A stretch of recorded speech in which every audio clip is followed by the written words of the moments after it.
MTV news Kannada ವಾಹಿನಿಗೆ ಸ್ವಾಗತ. ರೈತರಿಗೆ ಮಾರಕವಾಗಿರುವ 3 ಕೃಷಿ ಕಾಯ್ದೆಯನ್ನ ಸರ್ಕಾರ ರದ್ದು ಮಾಡಬೇಕು ಅಂತ ಕರ್ನಾಟಕ ರಾಜ್ಯ ರೈತ ಸಂಘ ಹಾಗೂ ಹಸಿರು ಸೇನೆಯ ರಾಜ್ಯಾಧ್ಯಕ್ಷ ಕೋಡಿಹಳ್ಳಿ ಚಂದ್ರಶೇಖರ್ ಒತ್ತಾಯಿಸಿದ್ದಾರೆ. ಶನಿವಾರ ಬೆಳಗಾವಿಯಲ್ಲಿ ಸುದ್ದಿಗಾರರೊಂದಿಗೆ ಮಾತನಾಡಿದರು. ಕಳೆದ 2022ರಿಂದಲೂ ಕೂಡ ಕೃಷಿ ಮಸೂದೆ ಕಾಯ್ದೆಯ ವಿರುದ್ಧ ರೈತರು ಹೋರಾಟ ಮಾಡಿಕೊಂಡು ಬಂದಿದ್ದಾರೆ.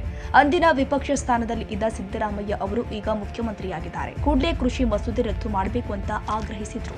ರೈತರಿಗೆ ಮಾರಕವಾಗಿದೆ, ಇದು ರದ್ದು ಮಾಡಬೇಕು ಅಂತ ಏನು ನಮಗೆ ಮಾತು ಕೊಟ್ಟಿದ್ರು ಅದರ ಪ್ರಕಾರ ನಡ್ಕೊಂಡಿಲ್ಲ. ಈಗ ಯಾಕೆ ನೀವು ಅಧಿಕಾರದಲ್ಲಿ ಇದ್ದಾಗ ಇದನ್ನು ರದ್ದು ಮಾಡ್ತಾ ಇಲ್ಲ ಅಂತ ಹೇಳಿ ನಮ್ಮದು ಭಾಳ ಪ್ರಮುಖವಾದ್ದು. ಎರಡನೇದು MSPಗೆ ಸಂಬಂಧಪಟ್ಟಂಗೆ ಭಾರತ ಸರ್ಕಾರ ರೈತರನ್ನ ವಂಚನೆ ಮಾಡಬಾರ್ದು. ಈಗಾಗಲೇ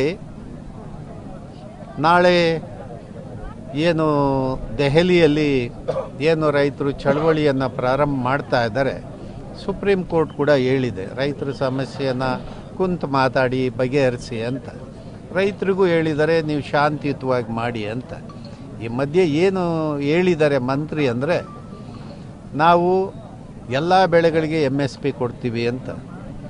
MSP ನೀವು ಕೊಡೋದು ಅದು ಯಾವ ಲೆಕ್ಕನೂ ಅಲ್ಲ, ಯಾವ ಅಳತೆಗೋಲು ಅಲ್ಲ.